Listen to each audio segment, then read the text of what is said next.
Bonjour Denis. Salut Bruno. L'été approche, bientôt 21 juin. Bien sûr, mais ce sont bientôt les vacances. Tu veux nous faire une émission spéciale vacances. Spéciale vacances. Vacances. Ouais, spécial voyage. On a jusqu'à maintenant fait des reportages sur des automobiles. Et là, on va changer de registre. On va s'intéresser à des véhicules qui ont été produits en grande quantité pour des usages multiples et en particulier transformés donc en camping-car pour les vacances. Alors, si tu veux, ces véhicules, ils ont été témoins de notre jeunesse, sous différentes formes. Le premier véhicule, c'est un véhicule franco-français, qui est le Peugeot J7. Et le deuxième véhicule, qui a une renommée internationale, qui est donc le combi Volkswagen. Les deux ont certainement fait le tour du monde, avec des aventuriers... Alors effectivement, les deux ont fait le tour du monde. On a assisté récemment, en 2020, à la renaissance du combi Volkswagen, du fait de la pandémie, car les familles voulaient voyager seules, ne voulaient pas être tributaires éventuellement des autres personnes. Mais bien avant cela, des voyageurs ont utilisé ces véhicules. Ils étaient avides de liberté, d'aventure, et ils ont admiré, ils ont même vénéré ces véhicules qui ont été moteurs pour eux d'une vie nouvelle. Alors, ce que je te propose, Denis, c'est avant d'aller rencontrer les propriétaires et leurs véhicules, que tu nous donnes quelques informations techniques, justement, sur ces deux véhicules si particuliers. Oui, techniques, et puis en ce qui concerne leur genèse. Parce que le premier véhicule qu'on va aborder, c'est le combi Volkswagen. Le combi Volkswagen est, à notre connaissance, le seul véhicule qui n'est pas né d'un souhait de bureau d'études, mais qui est né d'une utilisation des ouvriers dans l'usine de Wolfsburg.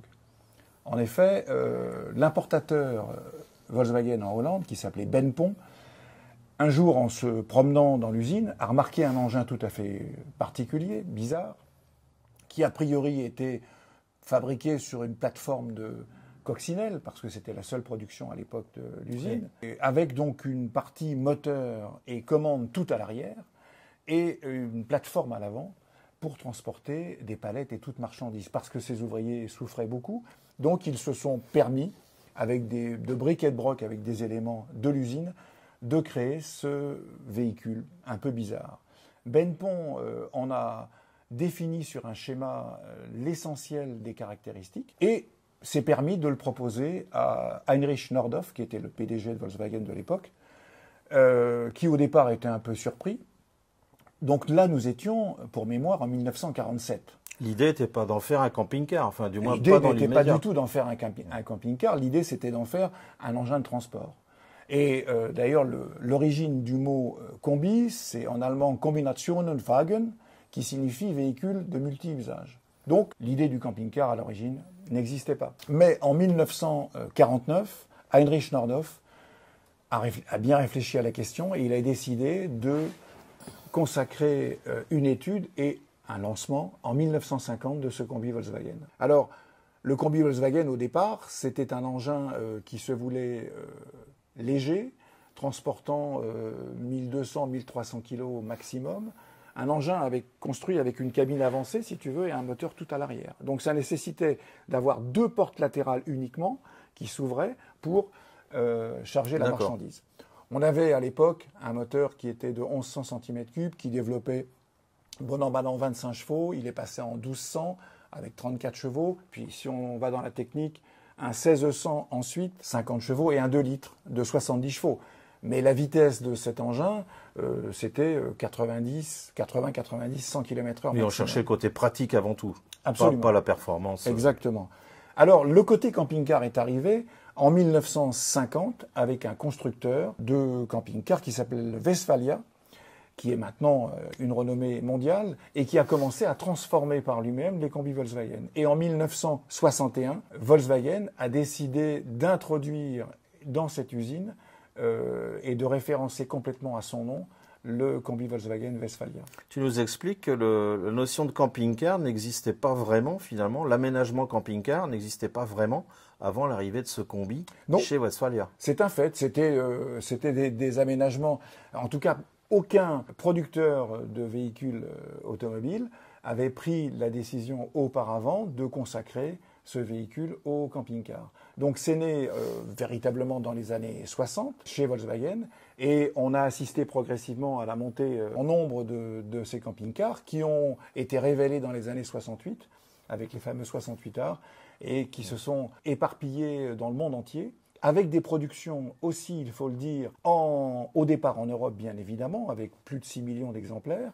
On a eu ensuite une production au Brésil avec 1 500 000 exemplaires, en Afrique du Sud, et au total, ce combi Volkswagen a été produit à près de 10 millions d'exemplaires, ce qui est remarquable. On se souvient de ces fameux combis qui se promenaient des couleurs roses, couverts de fleurs, etc. Ah oui, c'était les combis hippies de l'époque, en rose, en orange, en bleu, et qui donnaient lieu à des rassemblements, parce que c'était une nouvelle forme de vie. Les jeunes à l'époque voulaient complètement sortir du cadre, ce qu'on a vécu en 68. Le besoin de liberté. Absolument. Ouais. Ça, ce sont des véhicules qui ont beaucoup œuvré, enfin c'est un véhicule en particulier qui a beaucoup œuvré en ce sens. Qu'on retrouve avec malheureusement les années Covid. Et qu'on retrouve avec les années Covid. Ce besoin de liberté. Ce besoin de liberté, cet individualisme, parce que beaucoup de personnes maintenant utilisent les vannes sous différentes formes. Et bien sûr, maintenant, Volkswagen est resté maître en la matière, mais le véritable combi Volkswagen d'origine a été produit donc entre 1950 et 1990 pour l'Europe. Il a été produit jusqu'en 2003 en Afrique du Sud et jusqu'en 2013 au Brésil. On dit configuration des combis type T1, T2, T3, donc avec moteur à l'arrière, cabine à l'avant à avancer et charge au milieu, quelle que soit la configuration. Ensuite, il y a une grosse évolution liée au respect de l'environnement, technologique, consommation, etc. Tu as tout à fait raison. Toutes ces problématiques d'environnement et de consommation et bien sûr de carbone ont tué le combi Volkswagen d'origine et il a été remplacé ensuite par des combis avec moteur à l'avant, avec non pas un moteur flat comme il l'était, mais des moteurs 4 cylindres. Alors après, le combi d'origine, il faut le dire quand même, a été au départ produit avec le fameux flat Volkswagen et qui ensuite a été produit par Porsche. Mais on a aussi vécu sur ce combi des motorisations Polo, des motorisations Golf. On a même eu des V6 et des V6 Ford. Donc le combi d'origine avait un emplacement, si tu veux. Le moteur d'origine était tout petit dans une caisse très grande, donc ça a permis beaucoup d'évolution. Mais effectivement, les normes ont tué le combi d'origine au profit d'un véhicule plus classique. Je te propose qu'on rejoigne nos propriétaires. Oui, on a rendez-vous avec eux. Et adhérents de l'ARVA. Et adhérents de l'ARVA qui possèdent respectivement. On va rejoindre Nicolas, propriétaire d'un très très beau camping-car Volkswagen. Avec un attelage, il me semble. Et oui, alors on ne le verra peut-être pas cet après-midi, mais il a une petite caravane Eriba qui va très bien avec ce combi, qui de mémoire est de 1961. Nous sommes à Natal, sur la côte brésilienne, où nous allons donc effectuer ce tournage. Je te propose d'aller rejoindre tout de suite notre ami.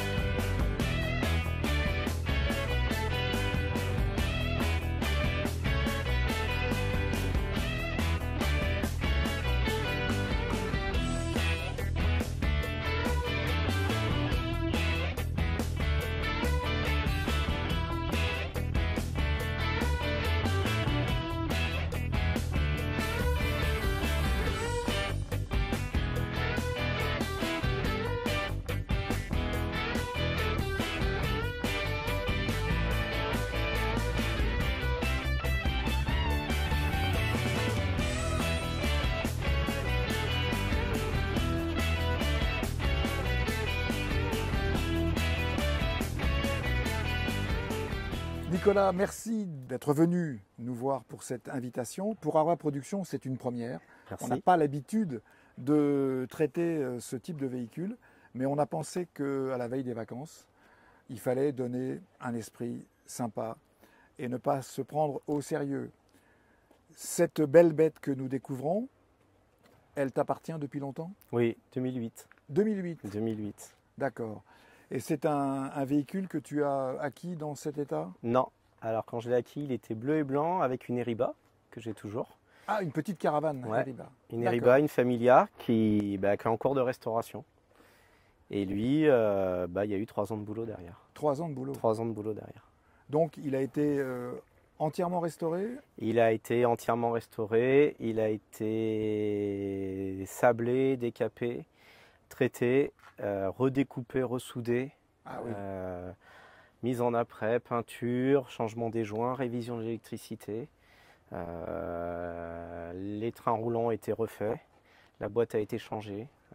Voilà. Oui, donc revue de fond en comble. Et c'est un véhicule que tu as trouvé dans quelle région? Je l'ai trouvé dans le 45. Parce D'accord. qu'à l'époque, j'étais dans le 41 et je l'avais trouvé sur une annonce. Ok. Voilà, j'en avais vu plusieurs et celui-là m'avait tapé dans l'œil, il présentait plutôt bien.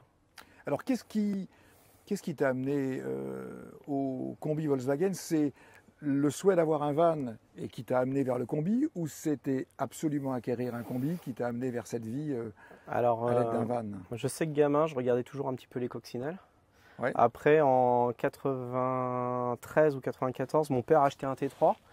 Et puis j'ai regardé progressivement les combis, et puis le split, c'était quelque chose d'évident. Oui, bien sûr. Voilà, j'en avais vu dans des rassemblements et tout de suite on a le coup de cœur quand on le voit. Et à ce moment-là, au moment de l'acquisition ou du choix, tu avais en tête ce qu'il représentait sur la route en termes de... Parce que c'est un véhicule qui était d'une autre époque. C'est un véhicule qui a une vitesse de pointe relativement modeste, etc. Enfin, j'en avais pas forcément conscience et moi c'était le look que j'adorais, quoi. Après je m'attendais pas à ce que ça soit une bête de course. Non, c'était vraiment le look, le petit côté camping-car minimaliste. Et, voilà. Alors j'aime ce flat. Ça. Ouais, absolument. 356. 356, on est bien d'accord. 356. Donc tu as une boîte 4 là-dessus? Boîte 4, c'est une boîte longue. Ah d'accord. C'est une boîte longue, elle a été modifiée, donc c'est une 831, donc pour les connaisseurs, en cardan. Donc il y a un meilleur réglage des trains arrière. Ok. Avant c'est des boîtes à trompettes avec des joints pas forcément étanches. Ça peut être vite compliqué. Quoi qu'il en soit, avec les baies ouvrantes à l'avant, c'est formidable. Les vitres Safari, option d'époque. Oui. Ah, c'était une option à l'époque. Tout était en option chez Volkswagen, comme les baguettes chromées autour, les vitres Safari, les couleurs spécifiques, si on voulait du Vuitton, voilà. Tout était optionné. Oui, parce que c'était les premières productions Volkswagen, sous contrôle Westphalia. C'est très particulier d'avoir cette cabine avancée, d'avoir la route très très proche. C'est sympa. Hein. On a été jusqu'en Espagne avec. Ah oui? Ouais. Jusqu'à Saint-Sébastien. Jusqu'à Saint-Sébastien. D'accord. C'est un peu long. Ouais. Oui, parce que sur la route, une vitesse de croisière de 80. Ouais, alors 100 sur le compteur, mais effectivement un peu en dessous pour GPS. Après, sur la 4 voies, il double les camions et les camping-cars. Trop 50 arrière, tu peux envoyer de l'air derrière. Ah oui. Prime d'époque. Derrière. Donc ça, c'est la colonne de. Ah oui. Colonne d'air frais. Ah, ce bruit.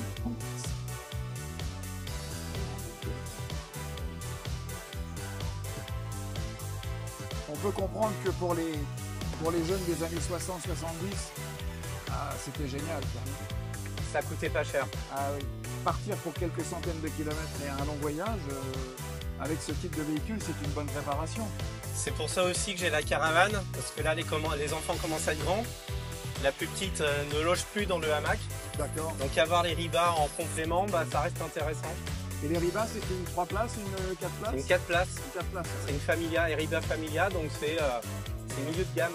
Alors ce qui est rigolo, c'est que en le restaurant, j'ai trouvé un numéro derrière le placard, un numéro de téléphone, et j'ai appelé. Je suis retombé sur cet engin-là? Ouais. Et j'ai appelé et je suis tombé sur un ancien propriétaire et j'ai pu remonter comme ça des propriétaires jusqu'au 4e avant moi. 4e ou 5e avant moi. Et une dame qui m'expliquait que elle aussi avait déjà les ribas et c'est eux qui avaient fait une première restauration autour de 97. Alors j'aimerais bien que tu nous fasses visiter un petit peu Pas de souci. Ta maison roulante. Ce serait super. Ça marche. On va y aller. Donc on peut peut-être commencer par la partie chauffeur, par la cabine de conduite. Écoute, on va essayer peut-être... Tiens, passe par... Attends, il faut les fermer pour ouvrir. Ah oui, en plus, d'origine, les combis avait le tableau de bord couleur carrosserie et le volant, ou c'était un choix de ta part? Là, ça a été un choix de ma part de rester dans le Biton. D'accord. De rester dans le Biton. Alors, sa véritable couleur, c'est le Dove Blue, c'est-à-dire un bleu un peu foncé. D'accord. Sa véritable couleur, c'est ça. Et alors, au niveau des garnitures intérieures? Alors, celui-ci, c'est un SO34, donc il était sorti des usines Westphalia. Oui. Alors, quand je l'ai acheté, il n'avait plus son intérieur d'origine. Il est de quelle année, pardon? Il est de 61. Donc, c'était les productions Volkswagen sous licence Westphalia, puisque Westphalia a commencé en 1950 à transformer le combi. Et Volkswagen l'a intégré effectivement en 61 dans sa gamme officiellement. Ouais. Oui, d'accord. Donc un vrai SO34, c'est son code de désignation, avec la particularité, c'est le petit toit ouvrant sur le côté. D'accord. Et quand je l'ai acheté, il n'avait plus son intérieur, il avait cet intérieur-là, qui avait été peint en rose papier craft. Ah oui. Donc j'ai fait sauter tous les plaquages, et puis avec mon père, on a passé du temps à refaire les plaquages. Et c'est ma grand-mère qui m'avait fait les housses à l'époque. Très belle housse. Effectivement. Les housses ont été définies après le choix de la couleur, parce qu'elles vont... Tout s'est fait en même temps. Tout s'est fait en même Tout temps. s'est fait en même temps. De toute façon, je voulais quelque chose d'un peu clair. Je voulais qu'il soit clair. Je me dis que ça leur va mieux. Oui, ça. Ah oui, d'accord. Ah oui, et puis en plus... J'ai refait l'intégralité des plaquages. Oh, il y a un travail énorme. Donc, qu'est-ce que c'est comme motorisation? Alors à l'origine c'est un 1500, mais celui-ci il a un 1600. D'accord. Avec un donc c'est le 1600 cm. C'est un 1600 qui vient du Brésil. D'accord. Voilà, le moteur avait été changé. Quand je l'ai acheté, il était déjà comme ça, il était déjà dans cette configuration, avec un carbut 34, un petit peu débusé, donc ça lui donne un petit côté nerveux. D'accord. Ce qui est plutôt bien. On va passer sur la partie intérieure. Je te laisse ouvrir ton auto. Ah, c'est vraiment... On peut s'asseoir et discuter sur la banquette? On peut s'asseoir, allez. Allez, c'est parti. On est dans une cabine, donc quand tu le mets en position, on va dire, halte camping, tu relèves... Alors on peut juste rabattre le toit sur l'autre côté, il est basculant. Ouais. Là, c'est un clic-clac, donc il y a juste à allonger la banquette. Et en face, je l'ai dans le coffre. On peut mettre un hamac qui se met dans la largeur. Un hamac pour enfants. Un hamac pour enfants. Qui était une option d'origine et il avait encore les emplacements. J'ai juste acheté le hamac en reproduction. D'accord. Donc là, tu as tout refait, le ciel de toit, tout. Enfin, absolument. D'accord. Tout.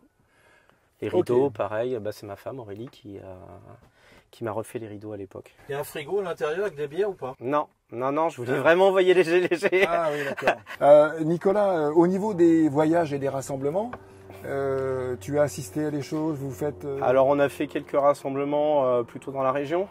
J'avais fait celui de Niort à l'époque. Le dernier que j'ai fait, c'est celui au lac de Fras. Tout à fait.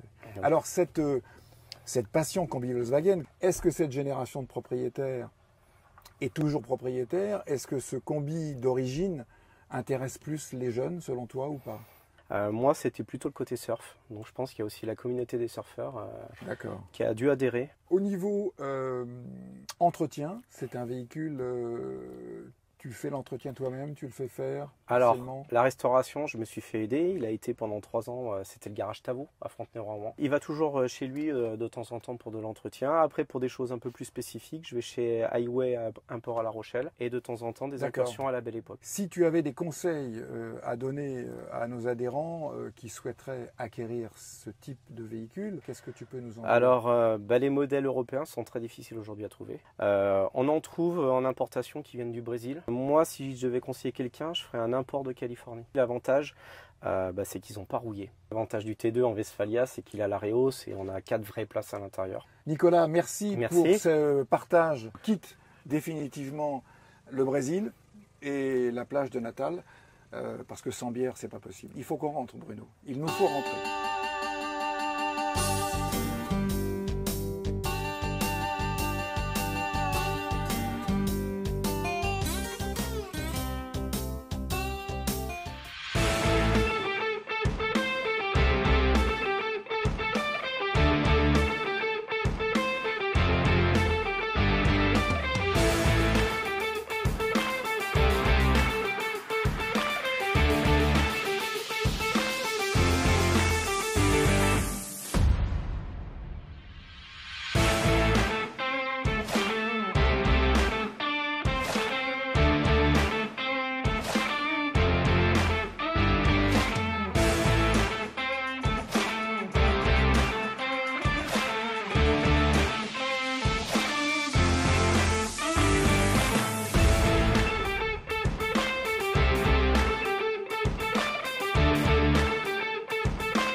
Bon, bah écoutez, après quelques heures de vol, on a quand même des cernes sous les yeux. On a réintégré notre Charente-Maritime dans un temps qui est un peu plus gris. Mais bon, on retrouve tout de suite notre ami Jacques avec son Peugeot J7.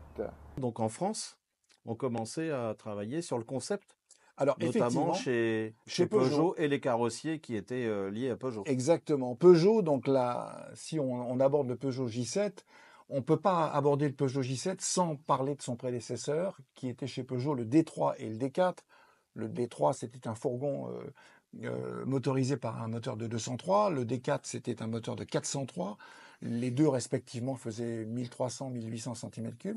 Et donc, ce Peugeot J7 est né dans les années 65, alors que le prédécesseur avait vécu entre 1950 et 1965. Mais on a effectivement une comparaison possible, parce que le premier combi Volkswagen est né en 1950 et le premier D3 Peugeot est également né en 1950. Et l'idée était la même, c'était de faire un véhicule pratique. L'idée était la même, de faire un véhicule pratique. Le D3 était un véhicule totalement à l'inverse du combi Volkswagen, une motorisation placée en avant presque entre les sièges des conducteurs passagers et toute une charge arrière. Donc au départ, c'était un véhicule beaucoup plus pratique. Et le J7, donc qui a succédé, était un véhicule beaucoup plus carré, si tu veux, c'était presque un cube, toujours pareil avec une motorisation entre les sièges avant, le plus avancé possible, et avec une charge à peu près identique, enfin un peu plus lourde que le combi, qui était de l'ordre de 1400.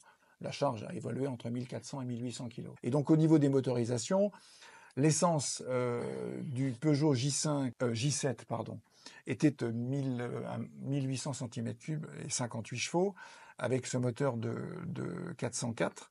Et en gasoil, parce qu'il a été beaucoup produit en diesel, il y avait un moteur de 1948 cm3 pour être précis, avec une puissance de 53 chevaux. Voilà.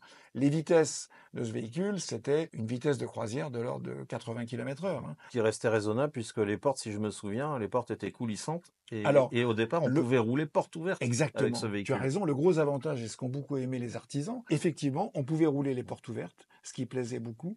Et il avait aussi une porte latérale coulissante. Si on en vient au principe du camping, on va dire par copie, certains fabricants ont transformé ce J7 en camping-car. La première entreprise à le faire, c'est l'entreprise Durisotti, qui existe toujours. Et on a eu l'entreprise Socanor, qui ont donc transformé ces véhicules en camping-car. Eliez, Carrier sont d'autres fabricants qui ont transformé le J7, mais là de manière beaucoup plus fourgon marchandise. Utilisation professionnelle. Voilà. Ouais. Alors, le Peugeot J7, il a été aussi un témoin de notre enfance. Ça a été le fourgon de police, le panier à salade, la petite épicerie ambulante qui traînait dans les campagnes. À l'identique, je crois, des D3, D4 qui existaient, exactement, en version noire et blanche. Oui, police. Oui. Jacques qui a sûrement une autre philosophie à nous présenter sur ce véhicule. Avec qui peut-être on aura l'occasion de faire un petit pique-nique bord d'océan. On aura peut-être l'occasion de faire un petit pique-nique sur le bord de l'océan.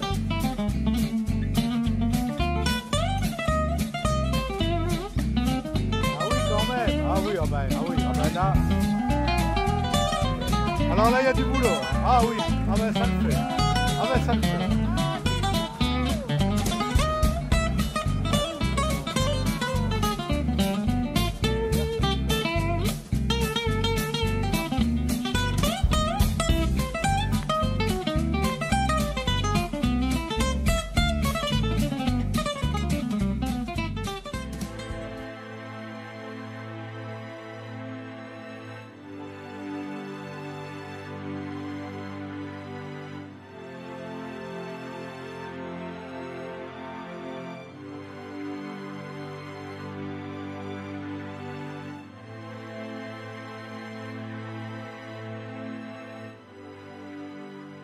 Jacques, bonjour. Salut.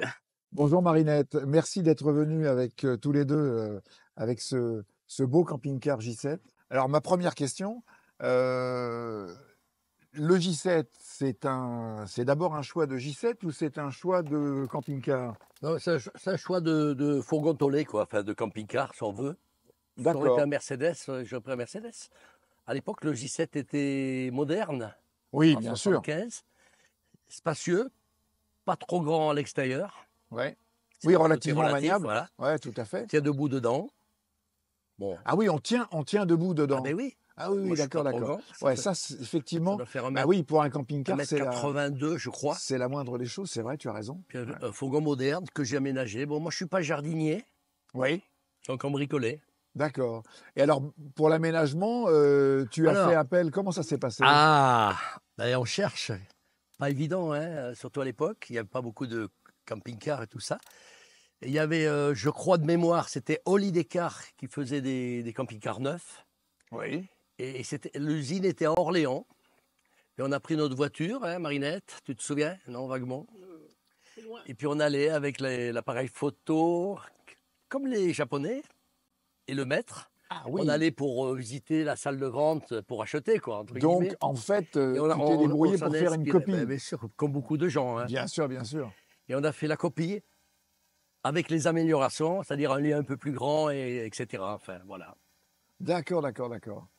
Et donc, avec cet engin, si on peut dire, vous avez donc, vous l'avez utilisé véritablement, non pas à l'époque comme un véhicule qu'il est maintenant de collection, mais comme un véritable véhicule de loisir. Voilà, on l'a utilisé pour... Récemment, il y a 8 ans, c'est un peu maso, on est venu de Poitiers-Étré, on a fait 13 voyages de déménagement. D'accord, Ça coûte d'accord. moins cher qu'un déménageur, tant pis pour Bien les sûr, bien déménageurs, je sûr. suis désolé. Et puis on s'est promené aussi, hein. On a fait l'Espagne. Que les vacances. Que les vacances, hein, on partait. Hein.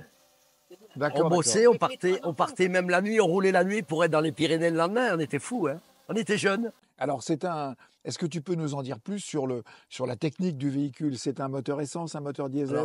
Alors, à l'origine, quand je l'ai acheté en 81, moi. Ouais. Il était de 75. Je l'ai acheté moteur cassé, moteur de 404 à l'époque. Hein. Oui, Moteur bien sûr, 8 tout à fait. C'est un moteur de chevaux, 404, absolument. 7 ou 8 chevaux, je ne sais plus, essence. Entre-temps, mon frangin en 81, ou 80, non, oui, j'ai roulé 10 ans en essence. Ça faisait 15 litres au 100 en essence. Oui.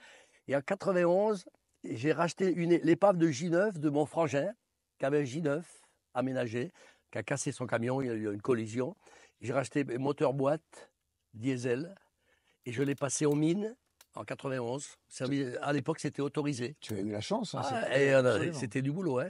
Oui, Il me l'avait refusé au début pour les freins. Et donc, c'est un véhicule avec lequel, normalement, sur la route, tu roules à peu près à quelle vitesse? Alors, comme j'ai une boîte de J9, je tiens mon 85-90. D'accord. À partir de là, on peut éteindre l'autoradio. Oui, Vous c'est avez une bonne compris. idée. On entend madame, quand même.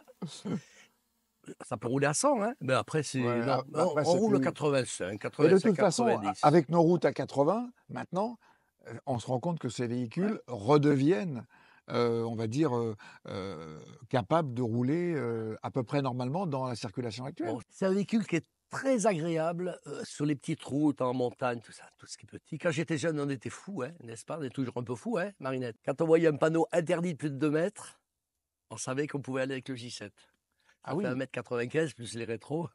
Ah. Et on passait, on montait. Et tu es musicien? Amateur.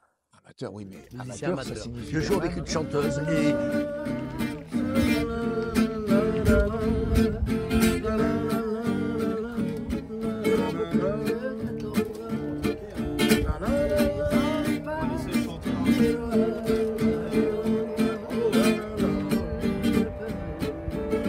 et j'accompagne une chorale.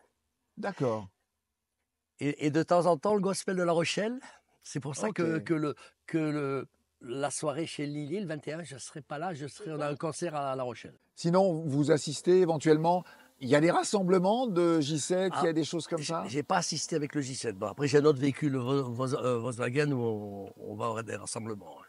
D'accord. Oui, tu as un véhicule Volkswagen qui est un Volkswagen, un T3 synchro? T3 synchro, 4x4. Synchro 4x4. Marinette, Jacques, un grand merci de nous avoir fait partager ce moment et dans cet écrin, dans ce beau paysage. Je peux rajouter que c'est grâce à Marinette que le J7 est là. Parce que Ah. moi j'étais démoralisé pendant moi, je voulais le mettre à la casse. Non. Il y a longtemps, mais il y a 15-20 ans, hein, c'est ça. Et puis elle a dit non, non, non. Elle a bien fait. Elle a Parce que, autorité attends, sur moi. et ma une femme. question, un secret entre nous. Marinette sait dire non? Je dis souvent non. Hein, Non, non, Jacques, attends, n'en dis Je pas trop, n'en plaisante. dis pas trop. C'est une Non. blague. Un grand merci à vous deux et puis à votre joli véhicule pour ce moment. Allez doucement, cool. Allez, c'est parti. C'est magnifique.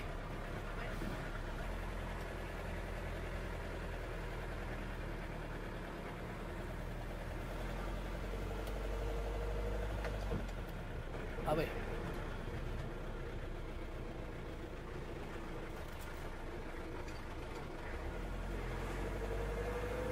Et des petites vibrations à droite à gauche. Ouais, j'ai vu Marinette. Ça passe là. Allez, on va faire un tour en mer. Ouais. T'as pas l'option bateau sur le... Non, mais par contre, on est déjà allé dans le sable. Ouais, au Maroc. Putain, on a failli se planter au Maroc. Faut être taré pour prendre des pistes. On était bien passé. On est allé au Maroc il y a 20 ans, hein, c'est ça? Ouais. Les Marocains se foutaient de nous, ils disaient mais non, on n'a plus de J7, on a des Mercedes 307. On rigolait. Ouais.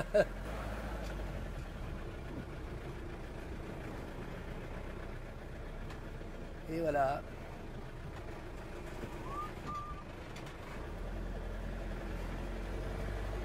Ah, Marinette, t'as mis ta ceinture, hein, c'est bien. Hein.